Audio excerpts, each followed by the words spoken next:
keempat sesudah Paskah.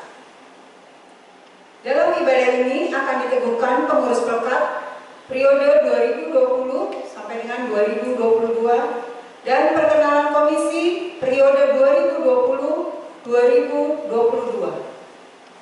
Kiranya ibadah ini berkenan kepada Tuhan dan kita memperoleh berkat melalui firman Tuhan yang akan diberitakan oleh Pendeta Umi Rahayu MSI, Ketua Majelis Jemaat GPIB Menabur Kasih DKI Jakarta.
pembimbing hari ini terambil dari Mazmur 37 ayat 5 dan 6 yang menyatakan, serahkanlah hidupmu kepada Tuhan dan percayalah kepadanya, dan Ia akan bertindak.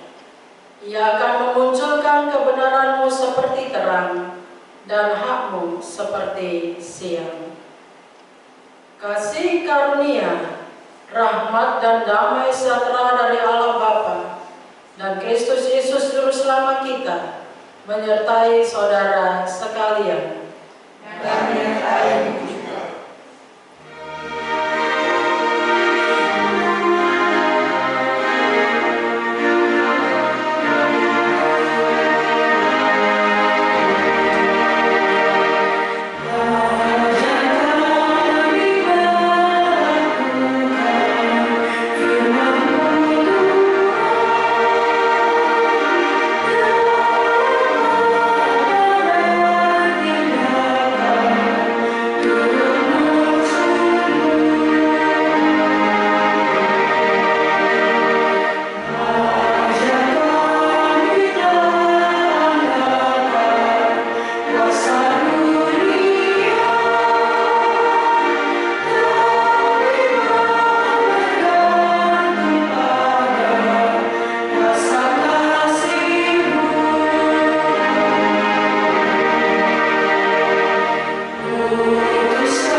Saudara-saudara, mari kita berdoa.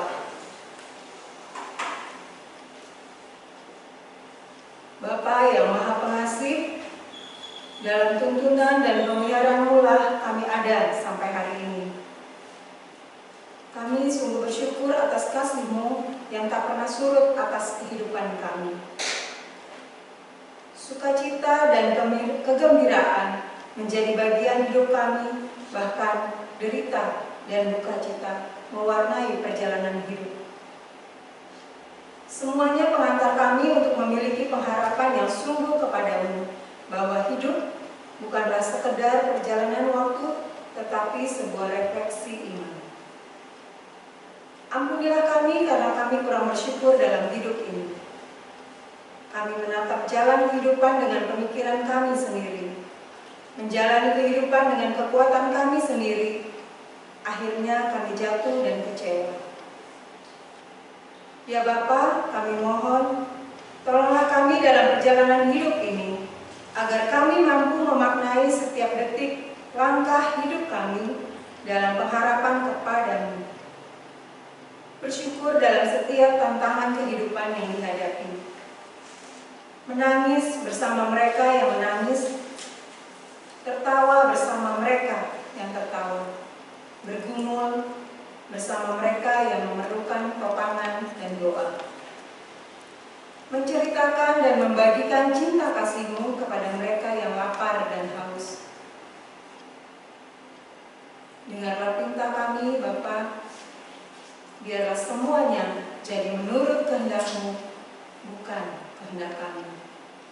Amin. Dunia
Terima kasih Tuhan, Engkau memberikan kepada kami hati yang selalu rindu mendengarkan suara-Mu. Karena firman-Mu menguatkan kami, mencerahkan pikiran kami, menenangkan hati kami, dan meluruskan jalan kami. Agar kami tetap berjalan sebagai anak-anak terang di tengah-tengah dunia ini. Sehingga sebagai pelaksana misi-Mu, kami senantiasa memberitakan kabar baik kepada setiap orang yang kami jumpai. Beri kami hikmat Tuhan, supaya kami mengerti dan memahami akan kehendak-Mu. Melalui firman yang kami baca dan kami renungkan di pagi hari ini. Bersabdalah ya Tuhan, anak-anak-Mu sedia mendengarkan firman-Mu. Amin. Mari saudara-saudara kita berdiri untuk mendengar firman Tuhan yang dibacakan dari Alkitab. Haleluya.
Sesungguhnya Raja Israel telah mengupah raja-raja orang Het dan raja-raja orang Misraim melawan kita supaya mereka menyerang kita. Karena itu bangkitlah mereka melarikan diri pada waktu sejak dengan meninggalkan kemah dan kuda dan keledai mereka serta tempat perkemahan itu. Dengan begitu saja mereka melarikan diri menyelamatkan nyawanya. Ketika orang-orang yang sakit kusta itu sampai ke pinggir tempat perkemahan, masuklah mereka ke dalam sebuah kemah, lalu makan dan minum. Sesudah itu mereka mengangkat dari sana emas dan perak dan pakaian. Kemudian pergilah mereka menyembunyikannya. Lalu datanglah mereka kembali masuk ke dalam kemah yang lain dan mengangkat juga barang-barang dari sana. Kemudian pergilah mereka menyembunyikannya. Lalu berkatalah yang seorang kepada yang lain, tidak patut kita lakukan ini. Hari ini ialah hari kabar baik, tetapi kita kita menanti sampai terang pagi, maka hukuman akan menimpa kita. Jadi sekarang marilah kita pergi menghadap untuk memberitahukan hal itu ke istana raja. Mereka pergi lalu berseru kepada penunggu pintu gerbang kota dan menceritakan kepada orang itu, katanya, kami sudah masuk ke tempat perkemahan orang Aram dan ternyata tidak ada orang di sana dan tidak ada suara manusia kedengaran, hanya ada kuda dan keledai tertambat dan kemah-kemah ditinggalkan dengan begitu saja. Para penunggu pintu gerbang menyerukan dan memberitahukan hal itu ke istana raja. Sekalipun masih malam, raja bangun juga lalu berkata kepada para pegawainya, baiklah, kuterangkan kepadamu apa maksud orang Aram itu terhadap kita. Mereka tahu bahwa kita ini menderita kelaparan, sebab itu mereka keluar dari tempat perkemahan untuk menyembunyikan diri di padang sambil berpikir, apabila orang Israel keluar dari kota, kita akan menangkap mereka hidup-hidup, kemudian kita masuk ke dalam kota. Lalu salah seorang pegawainya menjawab, baiklah, kita ambil 5 ekor dari kuda yang masih tinggal di dalam kota ini. Tentulah keadaannya seperti seluruh khayalan ramai Israel yang sudah habis mati itu. Biarlah kita suruh saja orang pergi supaya kita lihat. Sesudah itu mereka mengambil 2 kereta kuda, kemudian raja menyuruh mereka menyusul tentara Aram sambil berkata, pergilah melihatnya. Lalu pergilah mereka menyusul orang-orang itu sampai ke sungai Yordan, dan tampaklah seluruh jalan itu penuh dengan pakaian dan perkakas yang dilemparkan oleh orang Aram pada waktu mereka lari terburu-buru. Kemudian pulanglah suruhan-suruhan itu dan menceritakan hal itu kepada raja. Maka keluarlah penduduk kota itu menjarah tempat perkemahan orang Aram. Karena itu sesukat tepung yang terbaik berharga sesikal dan 2 sukat jelai berharga sesikal, sesuai dengan firman Tuhan. Demikian pembacaan firman Tuhan. Amin. Hendaklah firman Tuhan dengan segala kekayaannya diam di dalam hatimu, dan ucaplah syukur kepada Allah.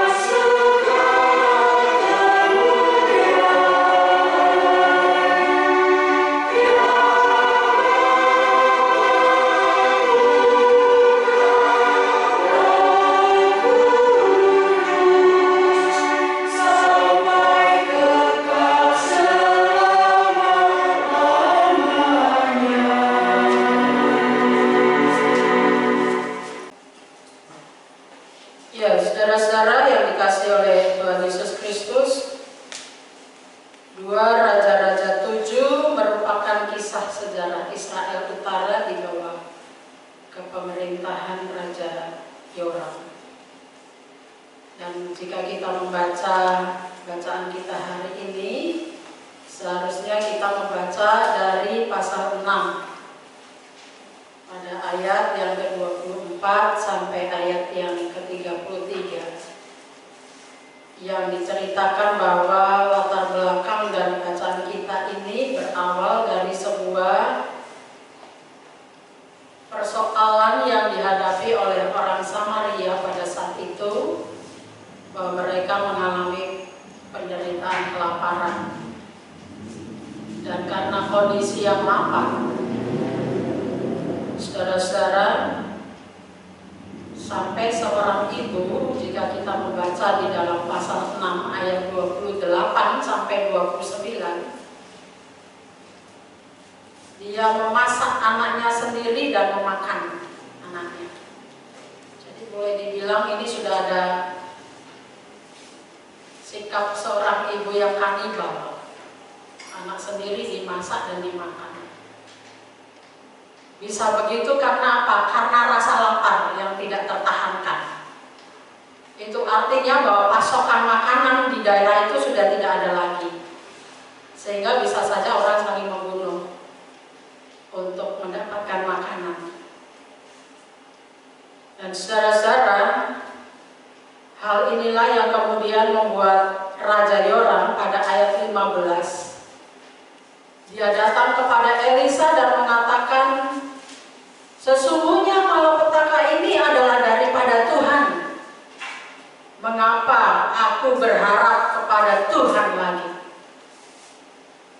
Jadi dalam kondisi yang menderita dan kelaparan di bawah pemerintahnya, Yoram bukannya merefleksi diri kenapa sampai rakyatnya menderita dan dirinya menderita, tetapi dia mempersalahkan Tuhan dalam kondisinya. Bahkan dia mengatakan, kenapa harus percaya kepada Tuhan? Gak ada gunanya. Kalau dalam bahasa sehari-hari ya, tidak ada manfaatnya berharap pada Tuhan. Toh kami tetap menderita, kami tetap kelaparan. Jadi apa gunanya?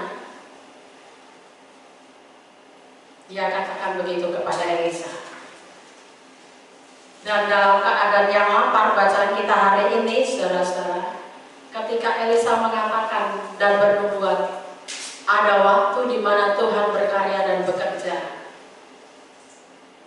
akan terjadi kemahalan harga-harga.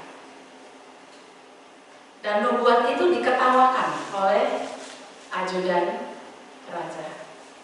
Mana mungkin dalam kondisi kelaparan begini, susah begini, harga naik, mau beli pakai apa?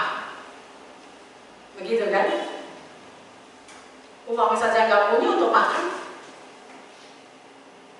Oh, mau beli barang yang mahal, nggak mungkin, itu mustahil. Dan Elisa bernubuat lagi, ayat 3. Sesungguhnya engkau akan melihat dengan matamu sendiri, tetapi tidak akan mendapatkan apa-apa.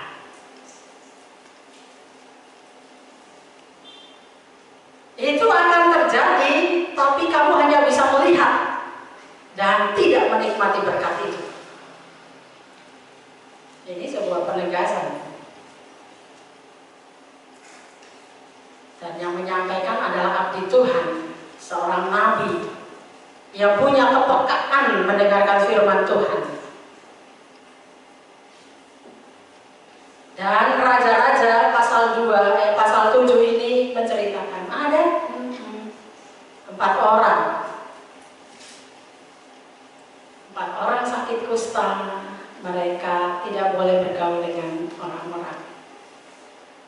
Ya, karena pemahaman iman orang Yahudi, orang yang sakit itu disebabkan karena melakukan banyak dosa.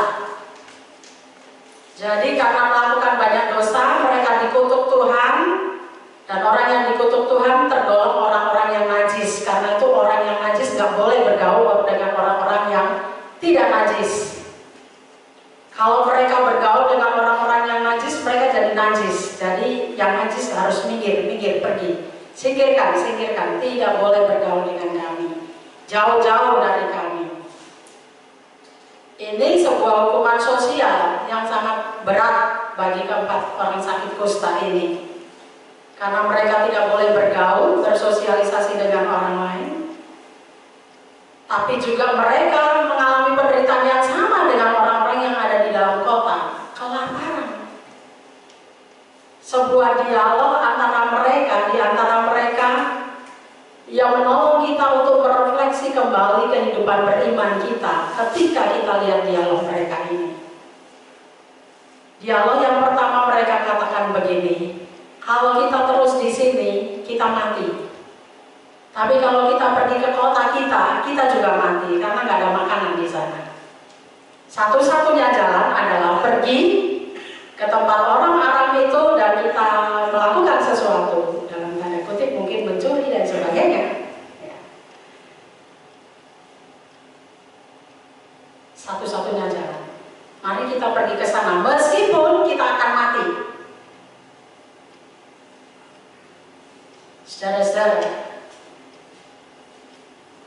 mau dikatakan oleh raja-raja bahwa orang yang tidak pernah diperhitungkan oleh orang lain, orang yang dianggap kecil oleh orang lain, bahkan disingkirkan, ditolak oleh orang lain, hanya karena sebuah penghakiman bahwa ia orang berdosa, sebuah penghakiman sosial bahwa dia tidak layak jadi masyarakat situ, Samaria dipakai Tuhan untuk menolong bangsanya. Ketika mereka datang di sana, orang-orang akan mendengar ada suara tentara, kuda dan sebagainya yang begitu besar, yang membuat orang Aram lari terbirit-birit. Justru orang-orang inilah yang kemudian diperhitungkan oleh Tuhan. Orang lihat kelemahan mereka, tapi Tuhan lihat kelebihan mereka. Meskipun lemah, Tuhan perhitungkan mereka untuk menjalankan karya keselamatannya. Sampai di sana terjadi dialog yang kedua.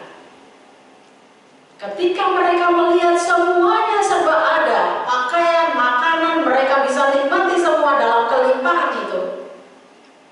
Saudara-saudara, ada seorang yang mengatakan pada ayat 9, tidak patut yang kita lakukan ini. Hari ini ialah hari kabar baik, tetapi kita ini tinggal diam saja. Apabila kita menanti sampai terang pagi, maka hukuman akan menimpa kita. Jadi, sekarang marilah kita pergi menghadap untuk memberitahukan hal itu ke istana raja. Dialog kedua. Mereka meskipun berlimpah-limpah, tapi mereka belajar mencukupkan diri dengan kelimpahan yang ada. Meskipun mereka berlimpah-limpah, tapi mereka tetap mengingat saudara-saudara mereka yang walaupun menolak mereka, melukai hati mereka, menyingkirkan mereka, menganggap mereka tidak berguna, tapi mereka tetap mengasihi saudara-saudara mereka, mengingat saudara-saudara mereka itu. Tidak patut kalau kita hanya berdiam diri di sini dan menikmati kelimpahan ini. Kita harus katakan ini kepada saudara-saudara kita. Dalam kelimpahan mereka belajar mencukupkan diri dan bersedia berbagi kepada orang lain. Dan itu yang mendorong mereka untuk datang kepada raja melalui penjaga pintu. Sebenarnya dari dialog ini, raja-raja mau katakan bahwa apa yang disampaikan oleh Raja Yoram itu sesuatu yang tidak benar. Tuhan menunjukkan kekuasaan dan kedaulatannya. Ketika Yoram katakan, untuk apa lagi berharap kepada Tuhan? Nggak ada gunanya. Tapi Tuhan pakai 4 orang sakit kusta untuk menunjukkan, ini loh, kalau orang berharap kepada Tuhan, meskipun tidak diperhitungkan oleh manusia, bisa aku pakai untuk menyatakan berkatku kepada semua orang.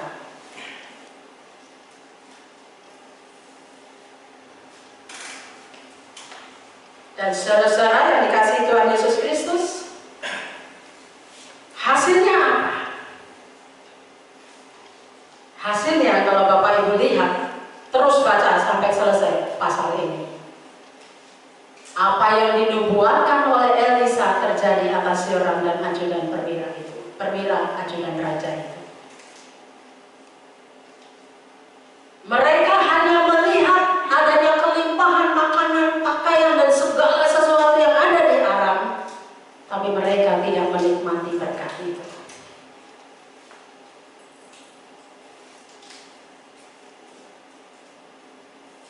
Bahkan mereka diceritakan oleh raja-raja diinjak-injak oleh orang sampai mati. Karena banyak orang berlari-lari mengejar makanan yang ada di sana dalam kelimpahan mereka. Bisa lihat saudara-saudara, orang yang kelaparan dalam tanda kutip, ketika lihat kelimpahan dan gelap mata, orang pun mati nggak peduli dia. Yang penting aku dapat ke sana. Tapi 4 orang sakit kusta ini enggak.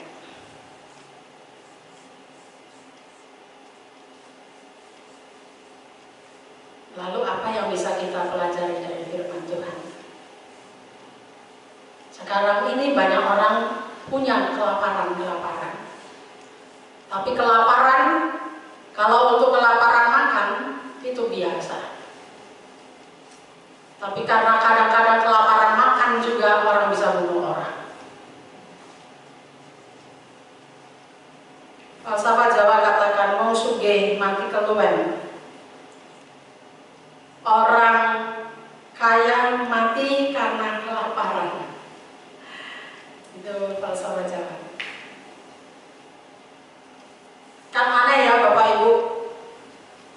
Orang kaya kok mati kelaparan, kurang gizi. Tapi pernah ada ya cerita itu. Di Indonesia orang kaya mati kelaparan. Karena kurang gizi. Nggak mungkin lah orang kaya kok mati kelaparan. Karena kan mereka berlimpah harta, pasti bisa beli makanan. Kalau hanya sekedar fried chicken, terus apa lagi lah yang begitu-begitu ya, pasti dia bisa. Tapi kelaparan sekarang ini itu kan beda.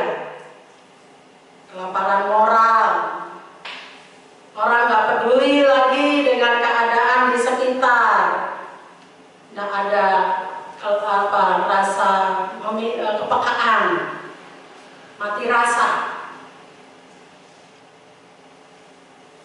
Banyak kasus mati rasa sekarang ini kalau kita lihat berita-berita, kadang memprihatinkan. Lapar peduli sesama, nggak peduli dengan orang lain karena merasa tidak dihargai oleh orang lain, maka dia pun tidak mau menghargai orang lain. Itu kelaparan zaman sekarang, dan mungkin kita juga ada dalam kelaparan dalam tanda kutip. Apalagi kita nanti adalah pelan-pelan Tuhan. Bisa saja terjadi kelaparan dalam kehidupan kita, kelaparan spiritualitas, kelaparan pengakuan, kelaparan akan kasih, kelaparan akan persaudaraan, kelaparan akan kepedulian terhadap anggota keluarga terhadap diri kita, kelaparan dalam kehidupan persekutuan bergereja. Banyak sekali kelaparan. Dan kadang-kadang kelaparan itu yang membuat kita menjadi terluka. Dan tanpa kita sadari kita melukai orang lain. Tapi Tuhan kadang berbicara, ketika kita lihat orang lain terluka, dibukakan luka hati kita. Luka hati kita dibukakan, diperlihatkan oleh Tuhan. Sehingga kalau kita melihat orang terluka, kita bisa tahu bagaimana rasanya menjadi orang yang terluka. Apalagi dalam pelayanan, luka-luka itu pasti akan dialami. Karena mungkin yang kita layani adalah orang-orang yang sedang dalam kelaparan. Bukan lapar secara material, enggak. Kelaparan pengakuan, kelaparan untuk dihargai, kelaparan untuk dikasihi. Banyak kelaparan yang kita juga, kalaupun kemudian memiliki rasa lapar itu juga dalam tanda kutip, saudara-saudara, maka itu menjadi pergumulan tersendiri dalam hidup kita. Tapi ingat saudara-saudara, jangan pernah seperti Yoram yang mengatakan, apa gunanya saya berharap kepada Tuhan? Nggak ada gunanya. Tutup itu mulut kita untuk mengatakan seperti itu. Kita harus belajar seperti Elisa. Tetap percaya pada kuasa Tuhan. Tetap percaya pada janji-janji Tuhan. Bahwa ketika kita melihat luka diri kita, luka orang lain, yang mana Tuhan buka luka kita lewat orang lain, sebenarnya kita diingatkan pada kasih Kristus yang sudah menyembuhkan luka-luka kita. Karena Dia sangat mengasihi kita. Sehingga kita tidak pernah takut untuk mengasihi orang lain dalam kesulitan, dalam pergumulan, dalam kelaparan-kelaparan dari orang-orang yang kita layani. Tidak ada rasa takut. Tidak akan ada rasa takut untuk dilukai.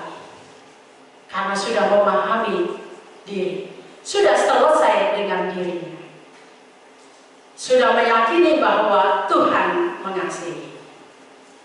Yang kedua, saudara-saudara yang dikasihi Tuhan Yesus Kristus, kita lihat 4 orang sakit kusta tadi. Meskipun mereka sakit secara fisik dan hati, terluka, ditolak, dikucilkan, mengalami beban sosial, hukuman sosial dari masyarakat yang begitu rupa. Tapi oleh karena hati mereka dikuasai oleh kasih Kristus, kasih Allah, penolakan, pengucilan, hukuman itu tidak mereka pikirkan. Yang mereka pikirkan adalah perbuatan baik untuk menceritakan kasih Tuhan. Karena itu mereka bisa berbagi dengan orang lain di tengah-tengah status yang ditolak, dikucilkan itu. Mungkin kita juga akan mengalami keadaan itu, atau mungkin pernah mengalami keadaan itu. Dikucilkan, didiskriminasi, ditolak kehadiran kita. Bahkan mungkin kita diremehkan orang. Itu, gitu kan? Orang lain mengecilkan kita, menganggap kecil kita. Tapi kita bisa belajar dari 4 orang kusta ini. Tuhan justru memakai kita, bukan dari kelebihan kita. Tuhan pakai kita dari kelemahan kita. Kalau kita melihat bahwa Tuhan pakai karena saya lebih, kita jatuh dalam kesombongan rohani. Lalu anggap diri paling baik dari semuanya. Tapi ketika kita sadar bahwa Tuhan pilih kita karena kelemahan kita, maka kita punya pengharapan serta punya iman kuasa Tuhan berkarya atas hidup kita. Sama seperti Paulus katakan, cukuplah kasih karunia Tuhan bagiku, karena justru dalam kelemahan kuasa Tuhan menjadi sempurna. 2 Korintus 12 ayat 9. Yang terpenting adalah kesediaan untuk berbagi. Apapun keadaan, ditolak di apapun. Karena ketika kita sudah selesai dengan diri kita akan terdorong terus untuk bersaksi tentang kemurahan Tuhan. Sehingga tidak ada itu kata yang seperti dikatakan orang, salahnya Tuhan. Enggak. Dalam dunia ini yang paling mudah, pekerjaan yang paling mudah itu kan menyalahkan. Menyalahkan orang lain, menyalahkan Tuhan, tapi nggak mau refleksi diri. Kita belajar dari Elisa. Melalui kitab raja-raja ini, kita diajar untuk belajar mengendalikan dan menguasai diri kita untuk mencari kesalahan-kesalahan orang lain. Justru sebagai seorang pelayan kita diajar untuk terus memotivasi diri, merefleksikan diri setiap perbuatan kita. Supaya kita memiliki keberanian seperti Elisa. Tentang apa? Tentang kebenaran. Yang benar katakan benar, yang salah katakan salah. Jangan salah ditoleransi. Salah katakan salah, benar iya benar. Seperti Elisa. Sehingga saudara-saudara, apa yang tidak terpikirkan oleh kita, Tuhan lakukan sesuatu bagi kita. Kita nggak bisa mengkerangka Tuhan dengan pikiran kita. Tuhan lalu kita kerangka dengan pikiran kita, nggak bisa. Apa yang Tuhan mau atas kita ketika Tuhan berkarya pasti terjadi menurut kehendak Tuhan. Karena itu percayalah, ketika saudara-saudara sudah dipilih menjadi pengurus pelkat, dan komisi. Itu artinya bahwa Tuhan melihat saudara-saudara bisa menghadapi hal-hal yang demikian. Dan Tuhan akan perlahan-lahan perlengkapi Bapak Ibu sekalian. Berproseslah bersama Tuhan dalam pelayanan. Jangan andalkan diri sendiri. Berproseslah bersama Tuhan di tengah-tengah luka, kecewa, kelaparan-kelaparan yang terjadi atas diri kita ataupun orang lain. Berproseslah di situ. Supaya kita terus bertumbuh dalam iman kita kepada Kristus. Tuhan memberkati. Amin.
Surat Keputusan Majelis Jemaat GPIB Jemaat Menabur Kasih DKI Jakarta. Dengan kasih dan karunia Yesus Kristus Kepala Gereja, Majelis Jemaat GPIB Jemaat Menabur Kasih DKI Jakarta menimbang, mengingat, memperhatikan, menetapkan Keputusan Majelis Jemaat GPIB Jemaat Menabur Kasih DKI Jakarta tentang pengakhiran tugas dan tanggung jawab pengurus pelayanan kategorial masa bakti 2017-2020 dan penetapan pengurus pelayanan kategorial masa bakti 2020-2022 di GPIB Jemaat Menabur Kasih di DKI Jakarta. 1. Terhitung tanggal 25 April 2021 menetapkan pengurus pelayanan kategorial masa bakti 2020-2022 dan pelayan PAPD di GPB Jemaat Menabur Kasih DKI Jakarta yang susunannya sesuai lampiran yang merupakan bagian utuh dari surat keputusan ini.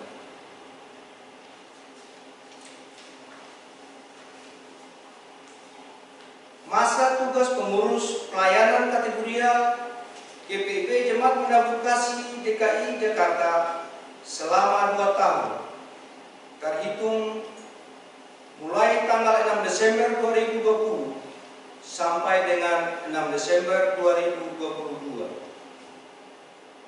Dengan dikeluarkannya surat keputusan ini, maka surat keputusan Majelis Jemaat GPIB Menabur Kasih DKI Jakarta nomor 03 Romawi 8 15 MJ garis datar MK KPTS tentang pengurus Velka dan pelayan PAPT tertanggal 16 Agustus 2015 dinyatakan tidak berlaku lagi. Surat keputusan ini berlaku mulai tanggal penetapannya dengan ketentuan apabila di kemudian hari terdapat kekeliruan di dalamnya akan diperbaiki sebagaimana mestinya. Ditetapkan di Jakarta pada tanggal 25 April 2021. Majelis Jemaat GPB Jemaat Menabur Kasih DKI Jakarta, Ketua Pendeta Umi Rahayu MSI, Sekretaris Penatua Priscilla Sri Susilawati.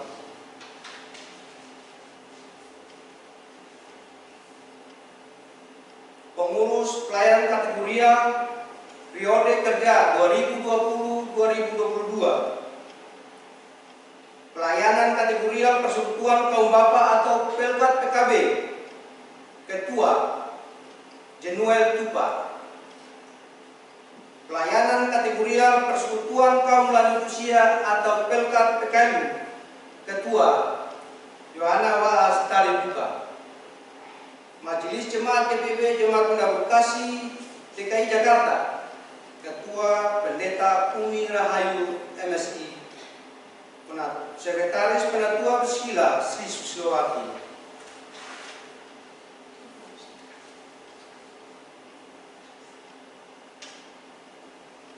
Surat keputusan Majelis Jemaat GPB Jemaat Menabur Kasih DKI Jakarta dengan kasih dan karunia Yesus Kristus Kepala Gereja, Majelis Jemaat GPB Jemaat Menabur Kasih DKI Jakarta menimbang, mengingat, memperhatikan, memutuskan, menetapkan keputusan Majelis Jemaat GPB Jemaat Menabur Kasih di DKI Jakarta tentang penetapan Komisi Musik Gereja atau MUGER masa bakti 2020-2022 di GPIB Jemaat Menabur Kasih di DKI Jakarta terhitung tanggal 6 Desember 2020, menetapkan Komisi Musik Gereja atau MUGER masa bakti 2020-2022 di GPIB Jemaat Menabur Kasih DKI Jakarta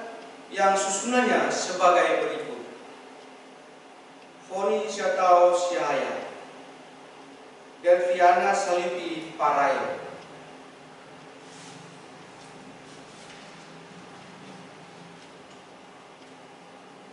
masa tugas Komisi Musik Gereja atau MUGER GPIB Jemaat Menabur Kasih DKI Jakarta selama 1 tahun 6 bulan terhitung mulai tanggal 25 April 2021 sampai dengan 6 Desember 2022. Pada saat pengakhiran tugas kepengurusan seperti tersebut di atas, agar segera menyerahkan dan melaporkan laporan pertanggungjawaban kegiatan secara tertulis kepada Majelis Jemaat GPB Jemaat Menabur Kasih DKI Jakarta. Surat keputusan ini berlaku mulai tanggal penetapannya dengan ketentuan apabila di kemudian hari terdapat kekeliruan di dalamnya akan diperbaiki sebagaimana mestinya. ditetapkan di Jakarta pada tanggal 25 April 2021. Majelis Jemaat GPIB Jemaat Penabuh Kasih DKI Jakarta, Ketua Pendeta Umi Rahayu MSI, Sekretaris Penatua Sila Sri Susilowati.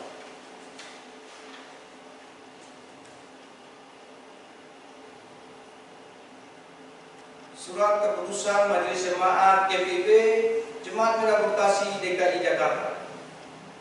Dengan kasih dan karunia Yesus Kristus Kepala Gereja, Majelis Jemaat GPIB Jemaat Penabuh Kasih DKI Jakarta menimbang, mengingat, memperhatikan, menetapkan keputusan Majelis Jemaat GPIB Jemaat Penabuh Kasih di DKI Jakarta tentang penetapan Komisi Kematian dan Orang Sakit atau KEMOS masa bakti 2020-2022 di GPIB Jemaat Penabuh Kasih di DKI Jakarta. Terhitung tanggal 6 Desember 2020 menetapkan Komisi Kematian dan Orang Sakit atau KEMOS masa bakti 2020-2022 di GPIB Jemaat Penabuh Kasih DKI Jakarta yang susunannya sebagai berikut. Edi Kuswanto, Yuli Pakta, Hania Umar.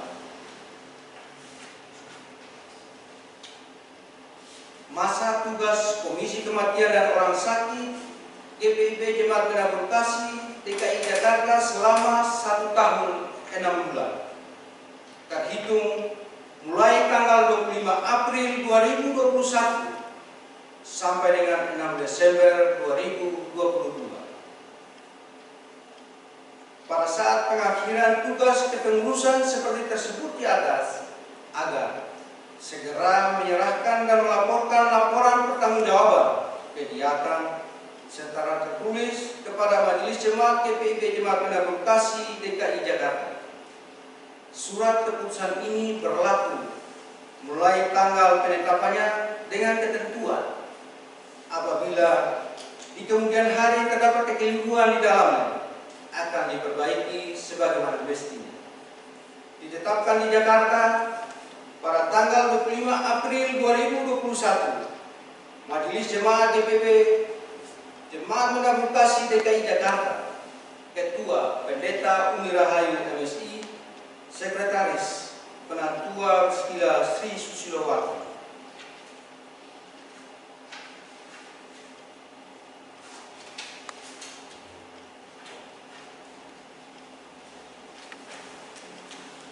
Kita masuk dalam peneguhan pengurus pelkat.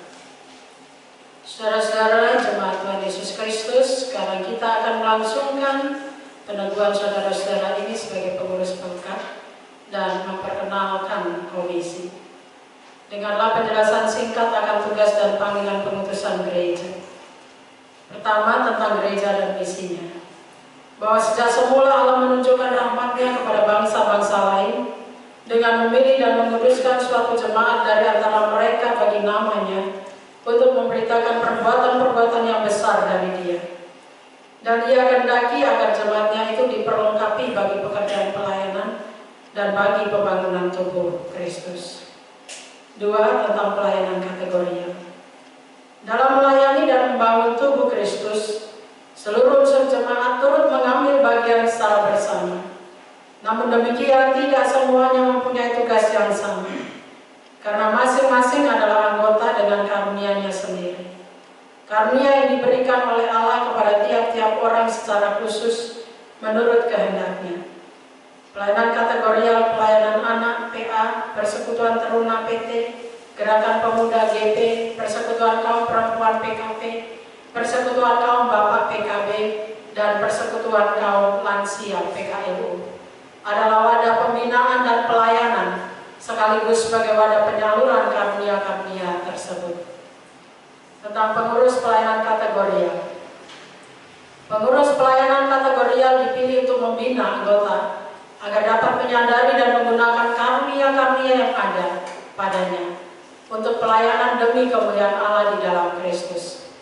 Pengurus pelayanan kategorial kategorial adalah para pelaku misi yang bersama para pejabat, diaken, penatua, dan pendeta melaksanakan tugas dan memperlengkapi warga jemaat bagi pekerjaan pelayanan bagi usaha membangun tubuh Kristus.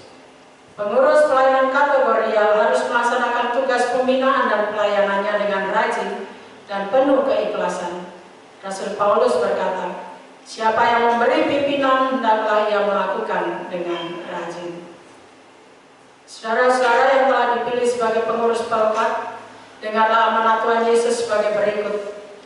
Nasihatilah saudara-saudaramu yang sudah dipercayakan kepadamu, supaya mereka menguasai diri dalam segala hal, dan jadikanlah dirimu sendiri teladan dalam berbuat baik. Hendaklah kau jujur dan sungguh-sungguh dalam pengajaranmu, sehat dan tidak bercela dalam pemikiranmu.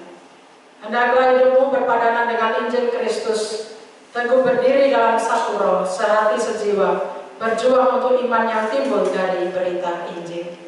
Saudara-saudara, mari kita berdoa. Sebelum saudara-saudara kita ini mengucapkan pengakuan dan janjinya, kita berdoa. Ya Allah yang Maha Kuasa dan Kekal, kami mohon curahkan Roh Kudus-Mu mengurapi hati, pikiran dan hidup saudara-saudara ini, khusus dalam pengakuan dan janji mereka. Biarlah seluruh kehidupan dikuasai oleh firman dan Roh Kudus-Mu, agar mereka dapat melakukan tugas panggilan dan pengutusan-Mu dengan penuh keberanian dan sukacita.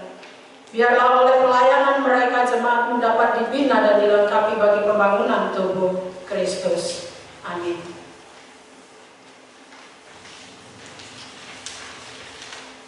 Untuk pengurus Pelkat,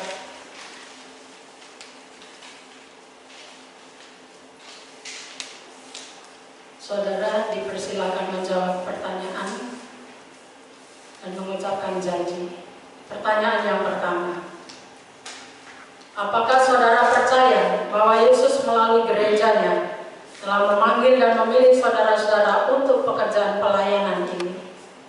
Yang kedua, apakah saudara-saudara berjanji untuk menjalankan tugas sebagai pengurus pelayanan kategorial dengan setia, senantiasa bertekun dalam iman kepada Yesus Kristus, hidup suci, serta selalu mengembangkan pelayanan yang dipercayakan kepadamu dengan kemampuan yang saudara miliki?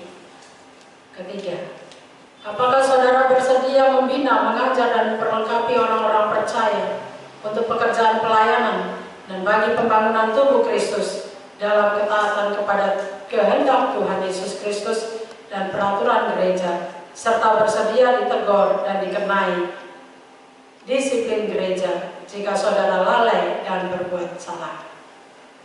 Apakah jawabmu kepada Tuhan di hadapan jemaatnya sebagai saksi? Saudara Jemuel Tupak. Ya, dengan segenap hati. Apakah jawabmu kepada Tuhan di hadapan jemaatnya sebagai saksi? Saudara Yohana Was Taribuka. Ya, dengan segenap hati. Untuk saudara-saudara yang terpilih menjadi komisi, apakah jawabmu di hadapan Tuhan dan jemaatnya sebagai saksi? Saudara Foni Syato. Ya, dengan segenap hatiku. Apakah jawabmu kepada Tuhan di hadapan jemaatnya sebagai saksi? Saudara Delviana Salipi Parayo. Ya, dengan segenap hatiku. Apakah jawabmu kepada Tuhan di hadapan jemaatnya sebagai saksi? Saudara Edi Kuswanto. Ya, dengan segenap hatiku. Apakah jawabmu kepada Tuhan di hadapan jemaatnya sebagai saksi? Saudara Yuli Parta. Ya, dengan segenap hatiku. Apakah jawabmu kepada Tuhan di hadapan jemaatnya sebagai saksi? Saudara Hania Rumwa. Ya, dengan segenap hatiku. Tuhan menolong dan menguatkan saudara. Mari Bapak Ibu dan saudara-saudara kita berdiri untuk mengaku iman menurut pengakuan iman rasmi, sekaligus untuk mengukuhkan pengakuan dan janji calon pengurus Pelkat. Hendaklah masing-masing dengan hati dan mulut berkata, aku percaya kepada Allah, Bapa yang Maha Kuasa, Khalik langit dan bumi, dan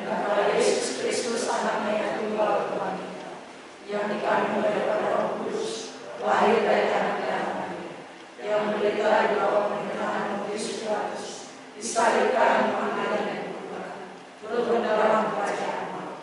Pada hari yang ketiga, bangkit kembali dari antara mati, naik ke surga, duduk di sebelah kanan Allah, Bapa yang Maha Kuasa, dan akan datang dari sana untuk menghakimi orang yang hidup dan yang mati.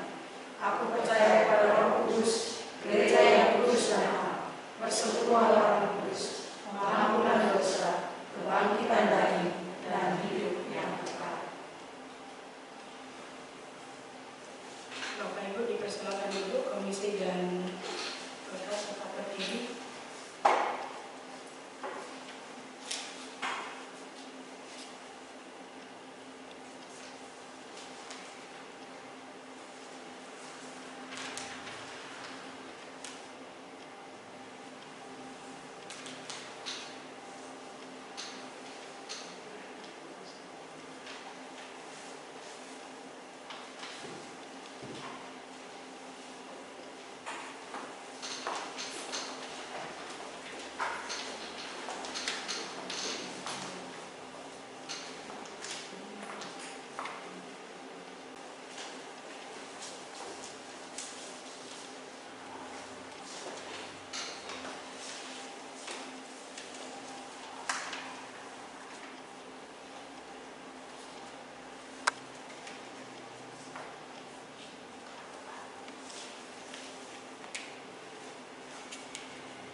Berdasarkan pengakuan dan janji saudara, maka kami meneguhkan saudara-saudara sebagai pengurus Pelkat Gereja Protestan di Indonesia bagian Barat, Jemaat Menabur Kasih DKI Jakarta, di dalam nama Bapa dan Anak dan Roh Kudus.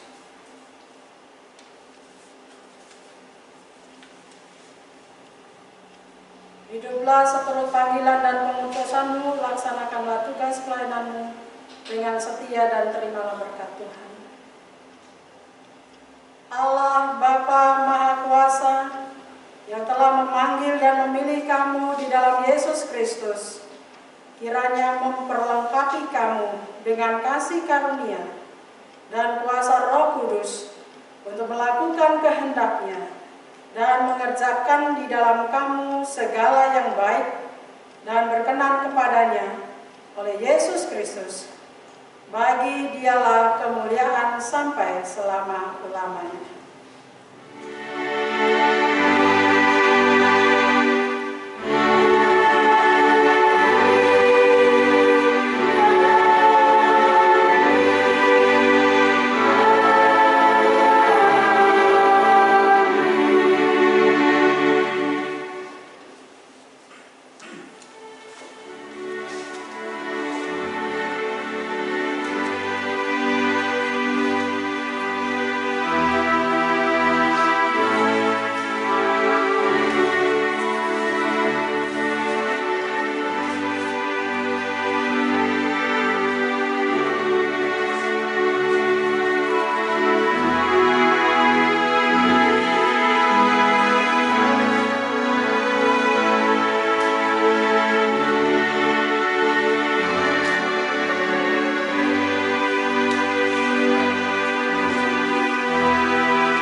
Saudara-saudara yang dikasihi Tuhan,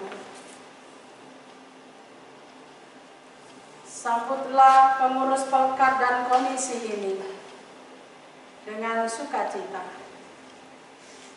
Hormatilah mereka yang akan bekerja keras di antara kamu, yang memimpin kamu dalam Tuhan, dan yang menegur kamu, dan supaya kamu sungguh-sungguh menjunjung mereka dalam kasih karena pekerjaan mereka, dan hiduplah selalu dalam damai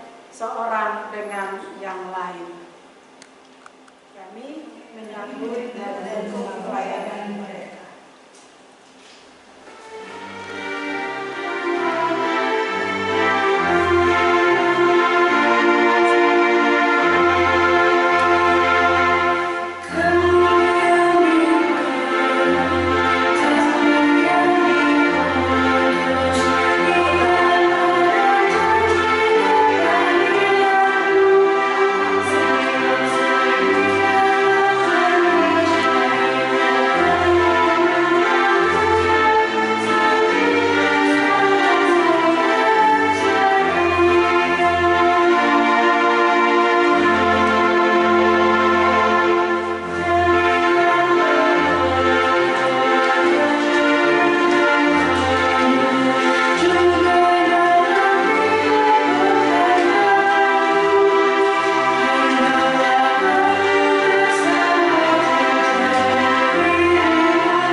Mari kita berdoa.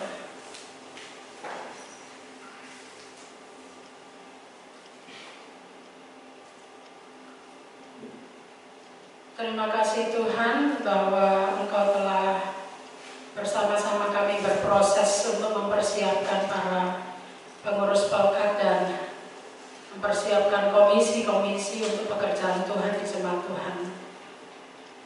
Tolong mereka Tuhan dalam perjalanan ke depan, supaya mereka tetap menjadi pribadi-pribadi yang setia di tengah-tengah pelayanan, persekutuan dan kesaksian hidup bergereja, sehingga nama Tuhan yang senantiasa dipuji dan dimuliakan. Berkatilah keluarga-keluarga mereka supaya senantiasa menopang dan mendukung pekerjaan pelayanan mereka, sehingga keluarga-keluarga mereka pun dapat menjadi teladan yang baik dan contoh yang baik di tengah-tengah kehidupan bergereja. Kami menyerahkan Tuhan akan saudara-saudara kami ini ke dalam tangan-Mu. Kami juga berdoa dalam kehidupan bergereja kami ketika Tuhan memperkenankan kami untuk ada di tengah masyarakat ini. Semata-mata karena anugerah Tuhan kami hadir di tempat ini.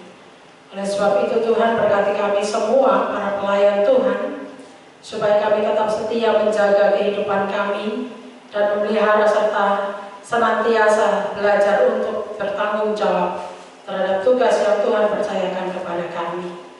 Kami yakin dan percaya kasih sayang Tuhan menaungi kami ketika kami bersama-sama bergandengan tangan sebagai pelayan-pelayan-Mu untuk kemajuan jemaat ini, bertumbuh bersama jemaat yang kami layani, dan mereka terus dapat melihat kemurahan Tuhan ketika mereka mengalami ataupun dilayani di tengah-tengah kehidupan berjemaat ini. Terima kasih Tuhan, kami menyerahkan juga akan rencana-rencana kami dalam kehidupan kami, program-program yang sudah kami susun dan kami sahkan. Tuhan memberkati supaya kami dapat melaksanakannya sesuai dengan kehendak Tuhan, dan kami senantiasa dimampukan oleh Tuhan untuk melaksanakan misi Tuhan bagi jemaat ini.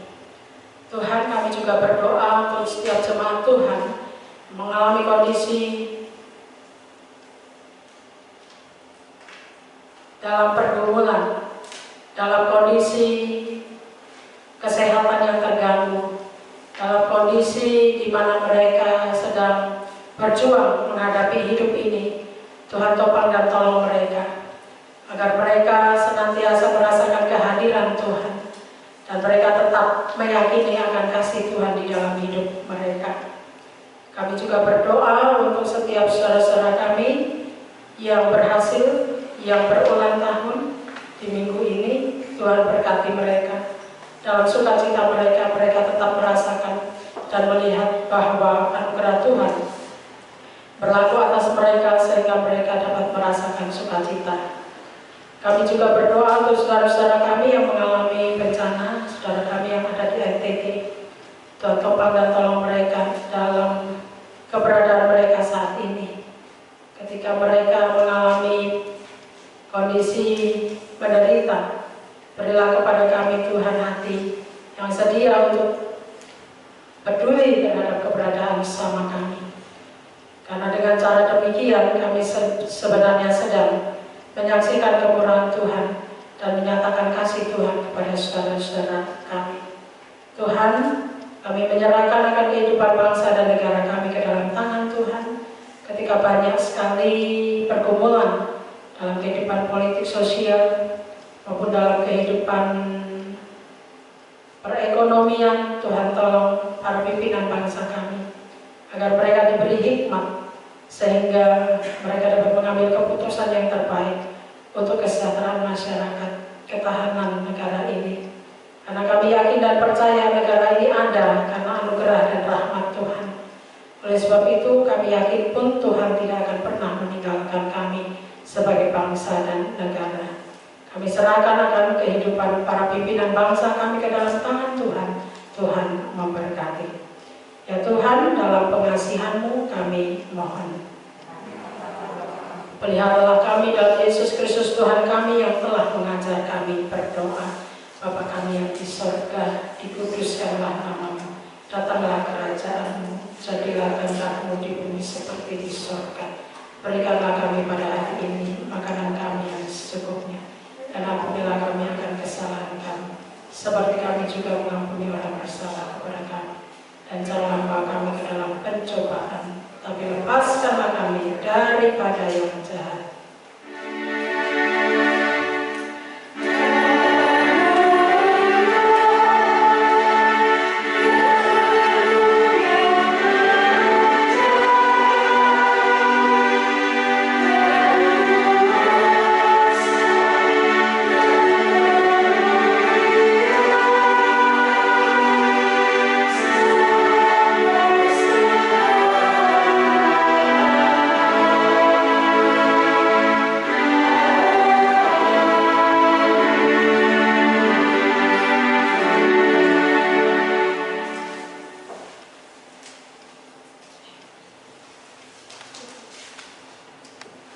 Saudara-saudara, marilah memberi persembahan dengan hati penuh syukur. Firman Tuhan dalam Mazmur pasal 75 ayat 2 berkata, "Kami bersyukur kepadamu, ya Allah, kami bersyukur. Dan orang-orang yang menyerukan nama-Mu menceritakan perbuatan-perbuatan-Mu yang ajaib." Tuhan memberkati. Amin.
persembahan ini, terimalah ucapan syukur hati kami, dan urapilah hidup kami untuk membagikan cinta kasih-Mu kepada setiap orang yang kami jumpai dalam perjalanan hidup kami.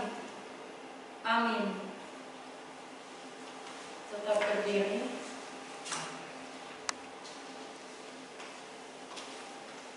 Saudara-saudara yang dikasihi Tuhan, percaya dalam iman yang sungguh kepada Tuhan menjadikan hidup yang sulit dan penuh tantangan sebuah perjalanan yang indah dan berpengharapan. Jalan dan rancangan Tuhan tidak dapat dipahami, tetapi satu hal yang pasti bahwa rancangan Tuhan itu baik untuk hidup kita.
kepada Tuhan dan terimalah berkat-Nya.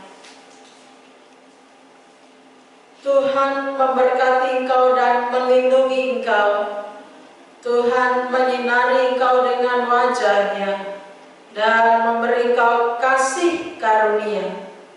Tuhan menghadapkan wajah-Nya kepadamu dan memberi engkau damai sejahtera.